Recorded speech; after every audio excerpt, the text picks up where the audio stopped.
अगर कैप्टन सफ्तर ने चीना गाजी कोट रोड बना दिया, अगर कैप्टन सफ्तर ने शनाया रोड बना दिया, अगर कैप्टन सफ्तर ने गिदो बगला रोड बना दिया, अगर कैप्टन सफ्तर ने शुगली बांडी के रोड बना दिए, कैप्टन सफ्तर ने बाई बोआल के रोड बना दिए, कैप्टन सफ्तर ने मदसेरिया रोड बना दिए, कैप्टन सफ्तर ने पुरला के मकाम पर 200 बेड का हॉस्पिटल बना दिया, कैप्टन सफ्तर ने FG कॉलेज करोड़ी बना दिया, कैप्टन सफ्तर ने कैडेट कॉलेज तनावल बना दिया, कैप्टन सफ्तर ने दरबंद में यूनिवर्सिटी कैंपस दे दिया, कैप्टन सफ्तर ने अवाम को जो यहाँ पे 2 रियासतें पाकिस्तान में शामिल हुई उनको रियासती मुराहत दे दी, उनको नौकरियाँ दे दी।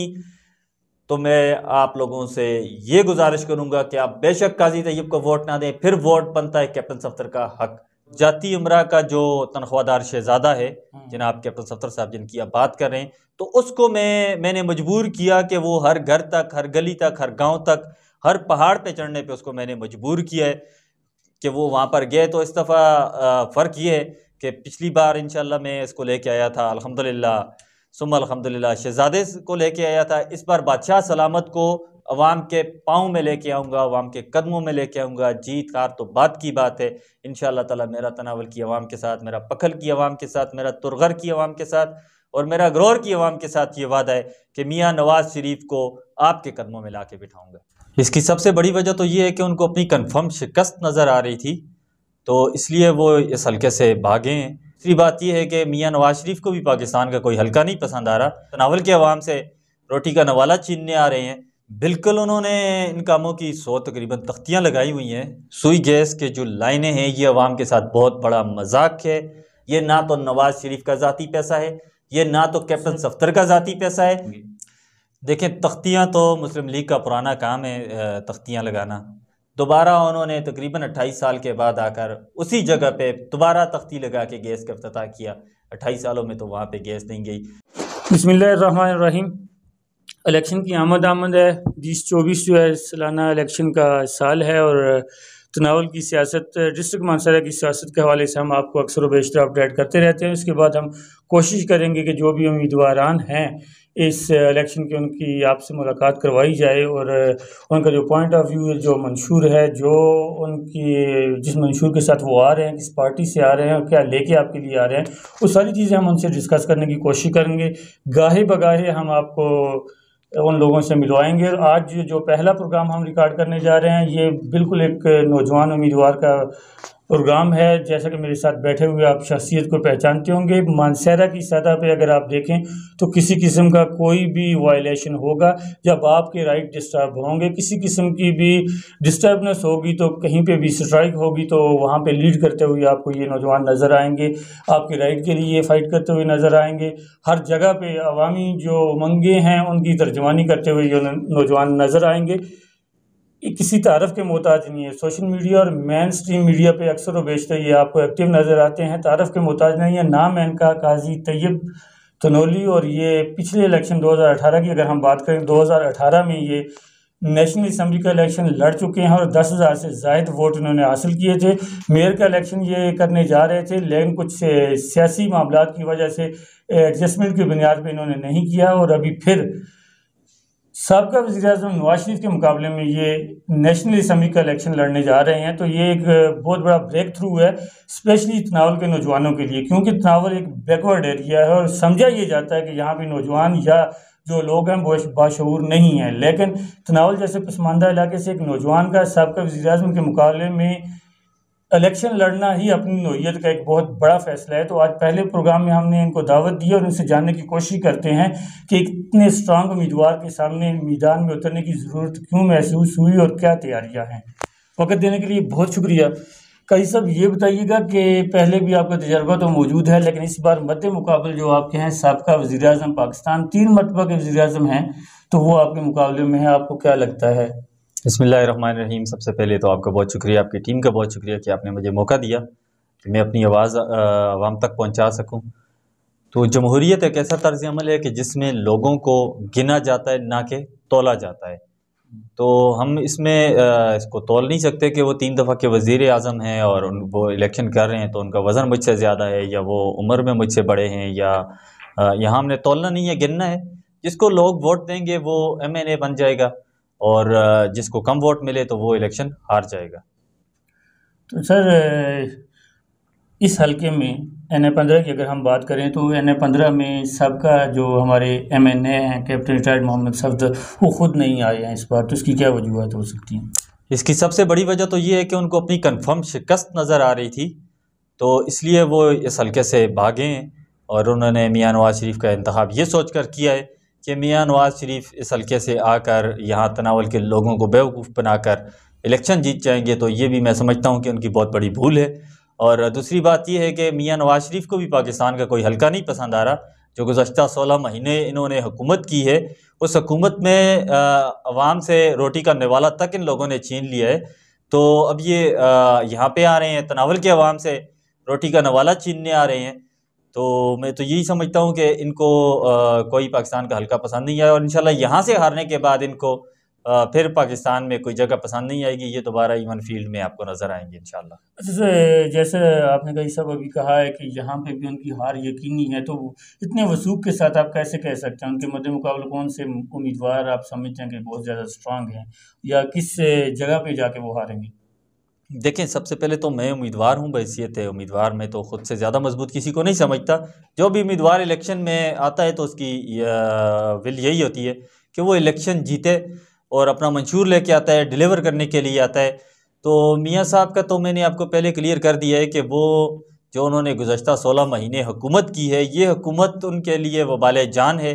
ये वो इनके गले की वो अड़ी है जिसको ना तो वो निगल सकते हैं और ना वो उगल सकते हैं। ये इनके गले में फंसी हुई है और इन्होंने आम आदमी से, आपको मैंने बताया कि रोटी करने वाला तक छीन लिया है। अच्छा, कई सब आप ज़ाती तौर पे इस मार्के में उतर चुके हैं, मैदान में आप आ चुके हैं, तो किस पार्टी से आए हैं? देखें, पार्टी तो मैंने पाकिस्तान पीपल्स पार्टी को टिकट के लिए दरख्वास्त दी हुई है, लेकिन इंशाल्लाह ताला आपको बहुत जल्दी एक बहुत बड़ा सरप्राइज़ मिलेगा टिकट के हवाले से। टिकट के हवाले से, और तैयारियां कैसी हैं नवाज शरीफ साहब के मुकाबले में? अल्हम्दुलिल्लाह, हम तो 24 घंटे तैयार होते हैं। हम तो वो नहीं है कि जो सरमाया लेके आएंगे, सरमायादार नहीं है। मैं तो एक गरीब आदमी हूँ और हम तो 5 साल इलेक्शन के लिए तैयार रहते हैं। तो अल्हम्दुलिल्लाह हमने सर पे कफन बांधा हुआ है, हमारी तैयारियां मुकम्मल है। हम हल्के में निकले हुए हैं, लोगों से वोट मांग रहे हैं, बल्कि हम तो पिछले 5 साल से हल्के में हैं।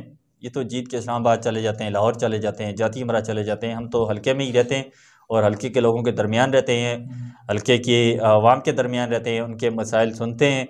जो कुछ हमसे हाथ पैर की खिदमत हो सकती है, ज़ाहिर है हमारे पास हारे हुए उम्मीदवार के पास फंडिंग तो नहीं होती कि वो कोई इस हवाले से काम करे, लेकिन इसके अलावा जो काम होते हैं वो इंशाल्लाह कोशिश करते हैं कि वो आवाम के वो काम हम कर सकें।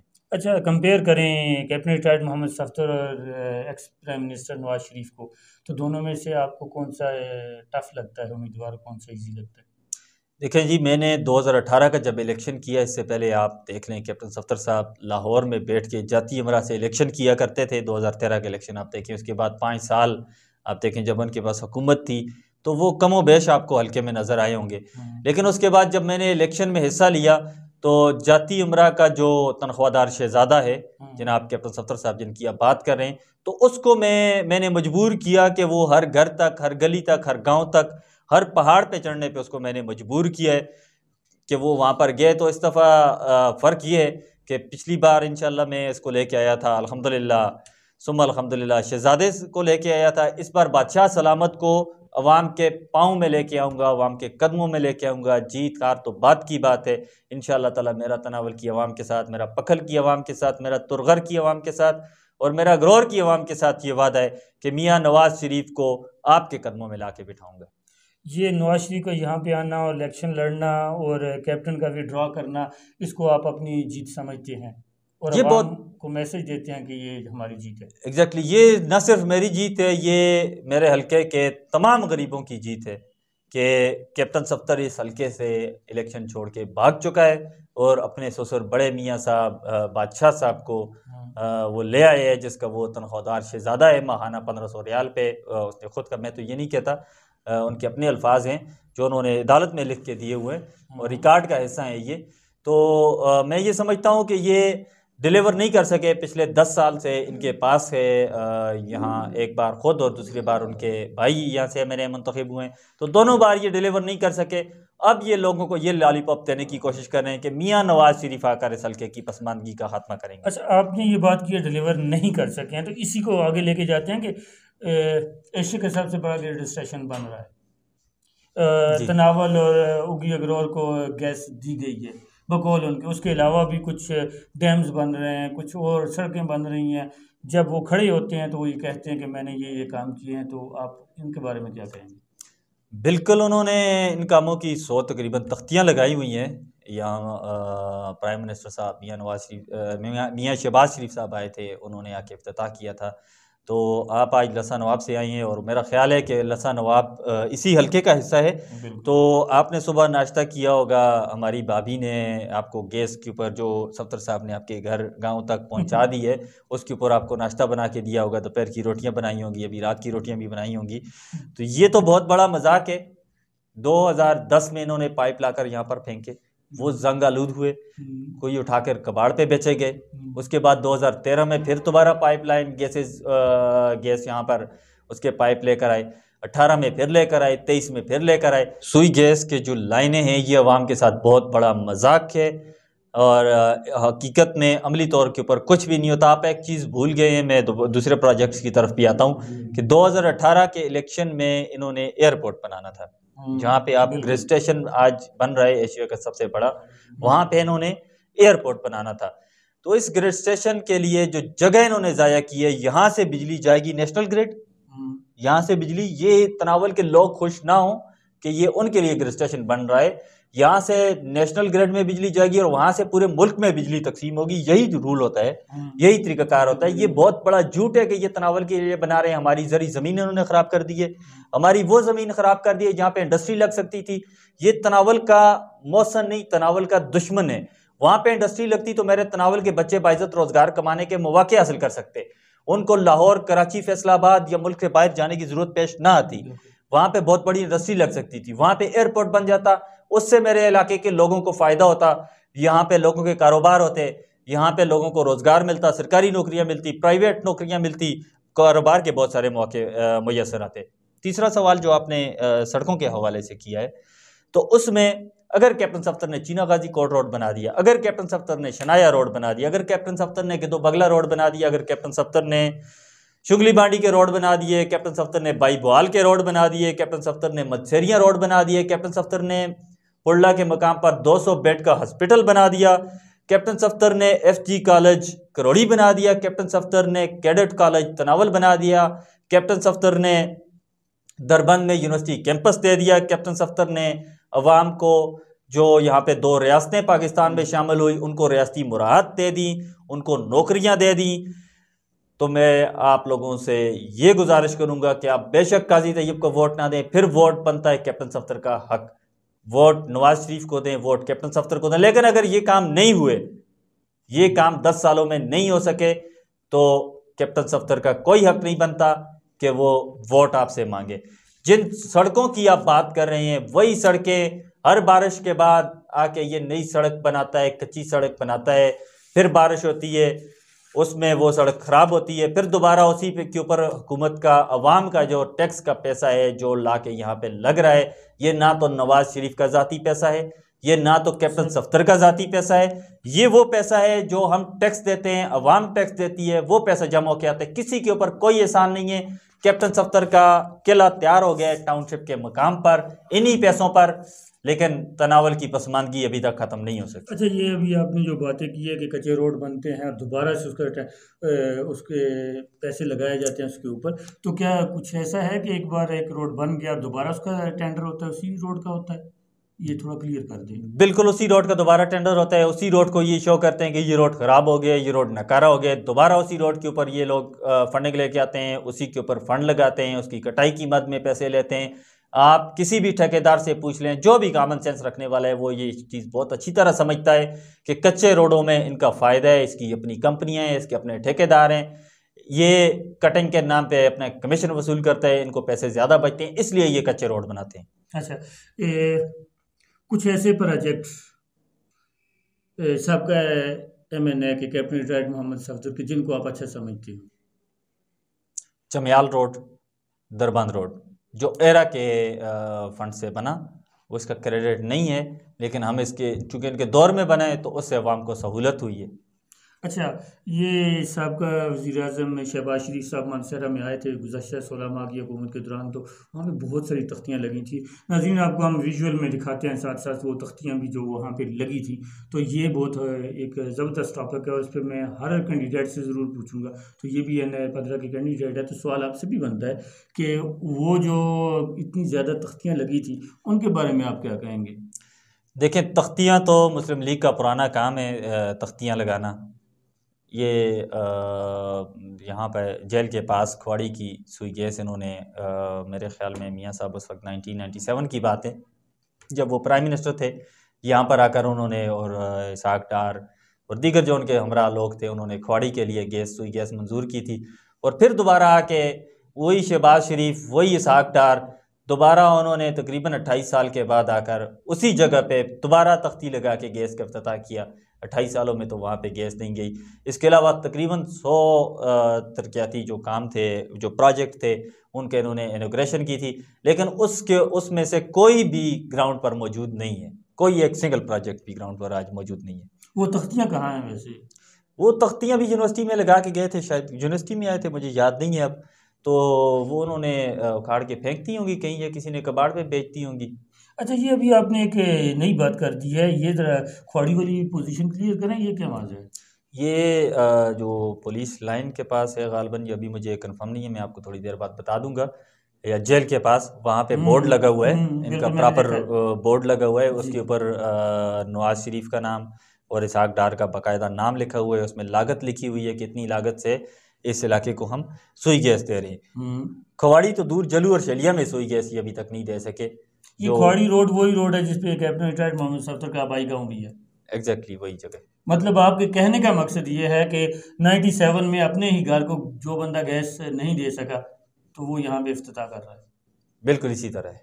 अच्छा, तो एक लेंथी टॉपिक है, इसको हम आगे भी कंटिन्यू करेंगे। ये फर्स्ट इंट्रोडक्शन था और कुछ गर्मा गर्मी भी रही है नौजवान उम्मीदवार के साथ, चूँकि नौजवान खून है और तनावल का खून है और एक सियासी बैकग्राउंड वाला खून है, तो ये बोलेगा तो ज़रूर अपने हक़ के लिए, मेरे और आपके हक़ के लिए ज़रूर बोलेगा। अगली बार के लिए भी कुछ बचा के रखते हैं ताकि दोबारा से भी इनसे आपकी मुलाकात करवाई जा सके। कई साहब, हमारी स्क्रीन के थ्रू, हमारे देखने वालों के थ्रू कोई स्पेशल मैसेज हमारे सुनने वालों के लिए, अपने वोटर सपोर्टर के लिए अगर देना चाहें? मैं सिर्फ आप तमाम दोस्तों को, बुज़ुर्गों को, अपनी माँओं को, अपनी बहनों को ये गुजारिश करना चाहता हूँ कि चूँकि तनावल में गैस तो मौजूद नहीं है, इसलिए हम लोग गैस के बिल नहीं दे सकते।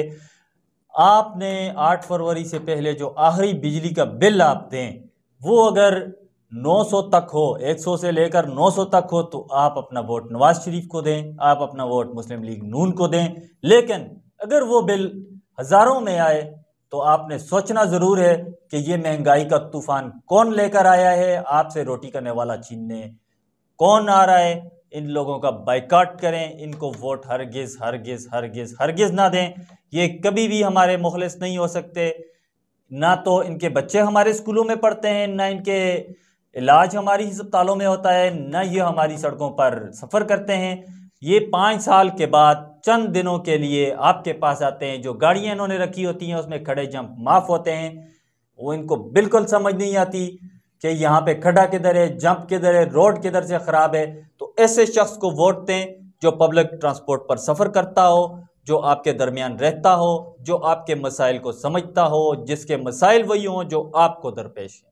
बहुत शुक्रिया। अच्छा जी नाज़रीन, क्लोजिंग कमेंट में मैं बात करूं तो पहला प्रोग्राम था, कुछ प्रॉपर अरेंजमेंट भी नहीं थी और सडनली ये हमने ऑर्गेनाइज़ किया था। आज ये भी अपने ऑफिस में बिज़ी थे, अपने कागजात के हवाले से, नॉमिनेशन के हवाले से बिज़ी थे।